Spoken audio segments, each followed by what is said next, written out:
I hope you liked the pictures just previously. I didn't take a lot of pictures at the show.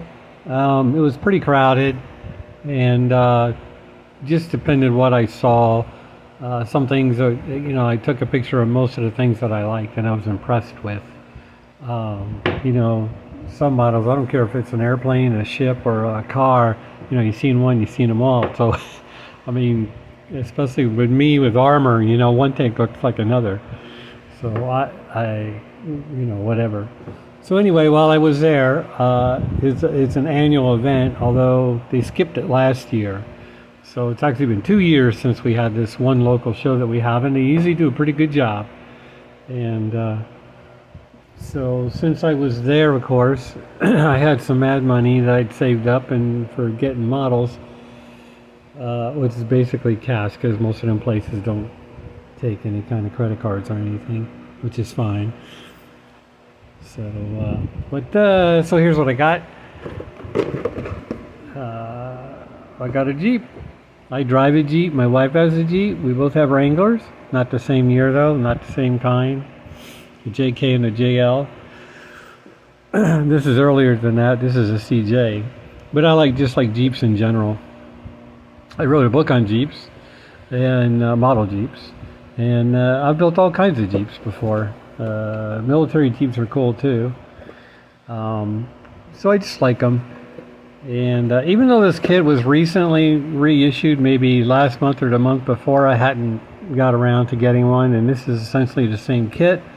The newer kit, which is brown on the box, has the wheels are got some kind of gold color or molded in some kind of brownish gold or whatever it is or something. That didn't really appeal to me, but that wouldn't stop me from buying it. But this one should have probably either a non-plated wheel or I don't think it's going to be chrome plated. It's probably non-plated, but we'll find out one day when I open it. And it was a whopping $5. So yeah, I got the Jeep. And next I got another Jeep. And this one, I'm pretty sure this one is a JK. I believe. I can't see the grill. I really have to see the grill to tell, but anyway, this is a Rubicon, which has special equipment on it anyway. And this was back here this is the modification they made for the movie with Tomb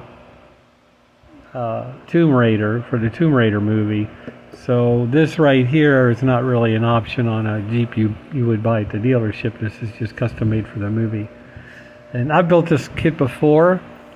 I actually used gecko green paint from Mopar on it. So it had original Jeep Mopar paint on it, which worked excellent. And it was a fun build. It's a curbside, no engine. But it's got some great wheels on it, great off-road wheels. Got a winch, got the lights, got the snorkel, things like that. And it's a good kit. So I have that. And let's see how much, this one was $10. $10. I picked up this because I built this kit before when it first came out, when it was the Bigfoot edition. I wanted to have a monster truck handy because I just sort of, sometimes I get the urge, I want to build one, and I know it's going to come around, and the day is going to come when I'm going to need one. So now's the time to get it. And it was only $25. I thought that's fair. This box is pretty big. It's bigger than a normal Revell box. I might be able to show you. I think it's bigger.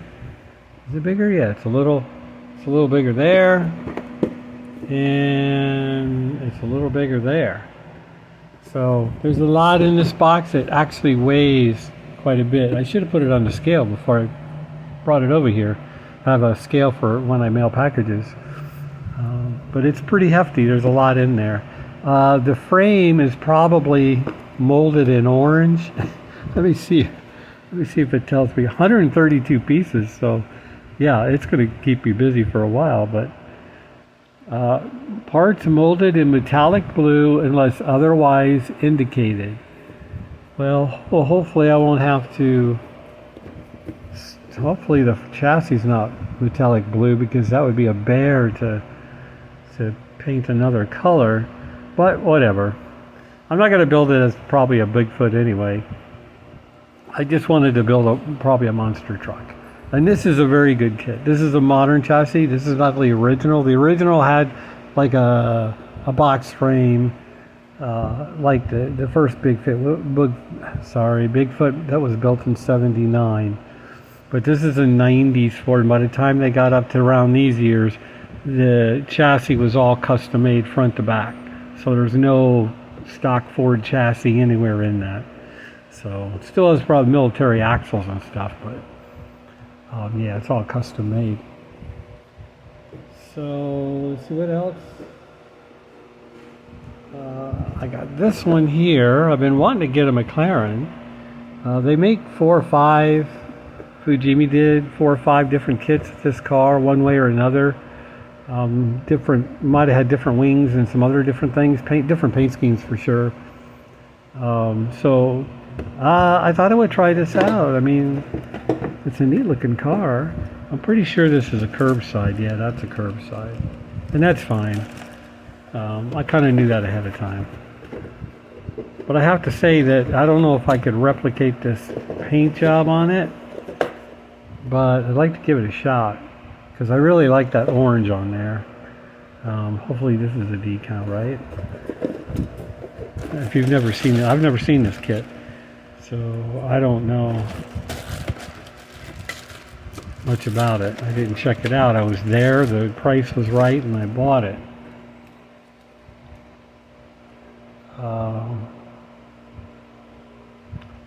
Yeah, I see some of the white in there. So the white and blue stripe that's here on the side. So I might just have to paint the car orange and then put the decals on it, and that would be awesome. Anytime I can paint a model car one color, that's cool, especially for me. Yeah, that's gonna work pretty good. And this kit, hey, that's clever. This kit, let's see, because it's by Fujimi.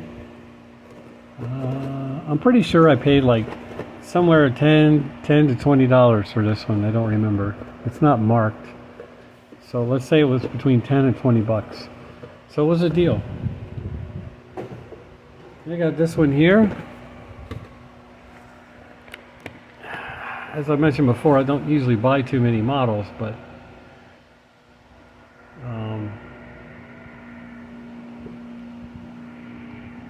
sorry, my phone did something wacky there, and I fixed it. So this is a UT kit. I've heard of them, but I don't know anything about their models. I don't remember ever seeing one at a model show, so I've never seen one build. I probably could research that and look it up easily, but I was there at the show, and I liked that it was a DTM car. I've been wanting to build a DTM car for a while, and just haven't come across a good Tiona kit. So I never got one. So I don't know anything about these two guys or any of this, but it should be cool. I think I'm going to enjoy building it because it's something that I wanted. And this one might have, this one was $10. So, and let's take a peek because I didn't really look inside of it.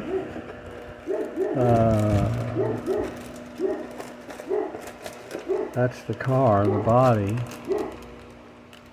Now it looks like the front opens up, so I'm guessing that it's going to have an engine of some kind or some kind of plate. And oh yeah, there we go. Yeah, now we're talking. Double overhead cam, engine. Oh yeah, Yep, that's cool. Like I said, I never researched these kits before. I'm not even sure. I guess they're still in business. I'm not sure.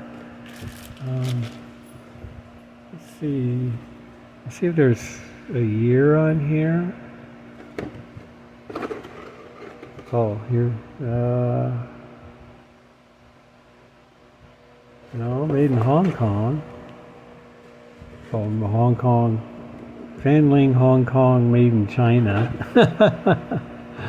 I guess it covered both bases there. I do not see a year on this kit, so I'd have to look that up. But, you know, if you have one of these kits, then you probably know that it's a good kit, hopefully. But we will see. I'm sure I will enjoy putting it together. And that's about it. That's all my goodies from the show. I want to mention something because I see a lot of people doing a lot of masking and painting online. But I've tried a lot of different tapes, and I still use this tape. Not so much for masking on models, but I use it to mask paper over model bodies and parts and chassis and stuff like that, just to hold the paper on. The paper would be the barrier. This little one here, this thin one, you know, but this is like home paint tape, you know. This one's very thin, so it's easier to get around corners, but you can get this anywhere. I mean, these are available anywhere, you know. They're called blue, Scotch blue, and you can get them at, I got these at Lowe's. I'm 100% positive I got them at Lowe's, and I still use those for different things. These are like I don't care tape, you know, because I'm not trying to make a fine line for painting like a multicolor paint job on a car. But when it comes to that, I would say give this a try, which is frog tape, if you got access to it. And I'm sure you could get it. I know I got this at Lowe's, and if there's a Home Depot near you, they probably carry the same thing.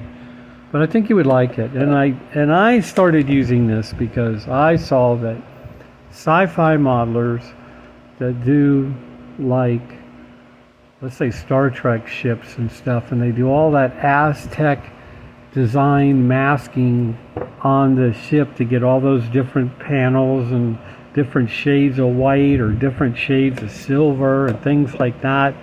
A lot of those guys are using this tape, and they're cutting little tiny, they're using an 11 blade, and they're cutting small tiny parts. It's like, you know, it's all over the hull of the ship, and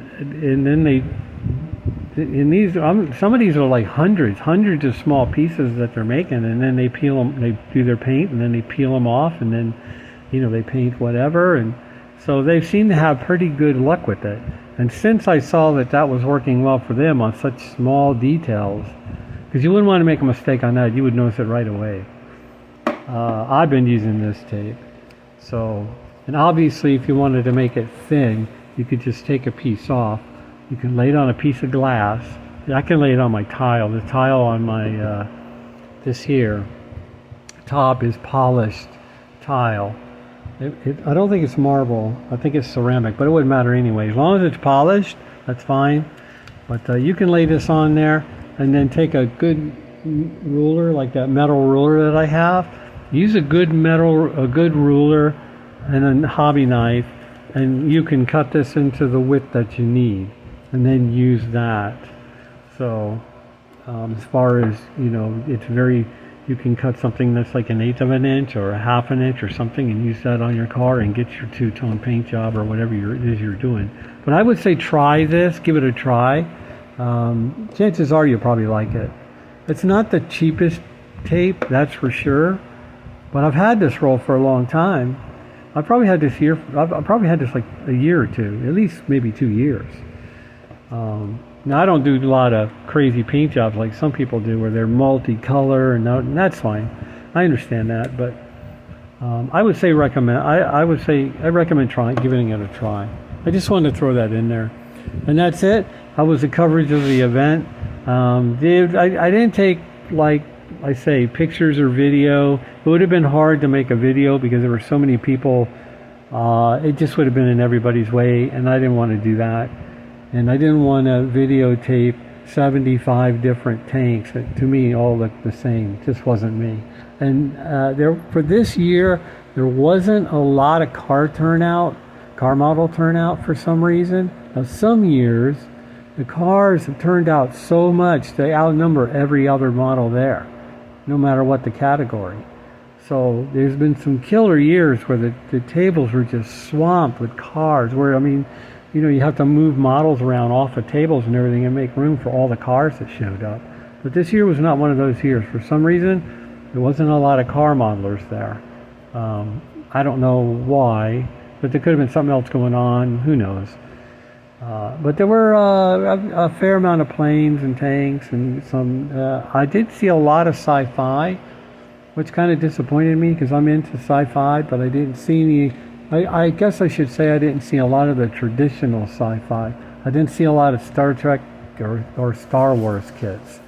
So, for whatever reason.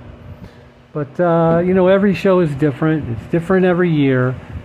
Some categories are giant, some are small.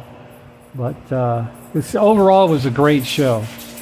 So, and that's the coverage of that. So I get the pictures, I got the videos, and I showed you what I got. Oh, and I forgot. I did get an award. A very small award. It's about maybe 1.5 inches across, but it's pretty cool. I don't really build models for shows, and actually because they only gave us like a 6-month lead time on when the date for the show was, so I didn't have time to really build anything specifically for the show anyway. And I took my Porsche 959, which you can see a video of that I finished recently. Now this is 3rd place. There were only a few cars in that category, so I mean, in fact, I got any award at all is surprising because I just don't try for that. But that's cool. I'll accept it. And that's, I think, the very last thing that happened. So thanks for watching. And I'm sorry it took so long to make the video, but I've had to work a lot. And I'm pretty beat a lot of times after work.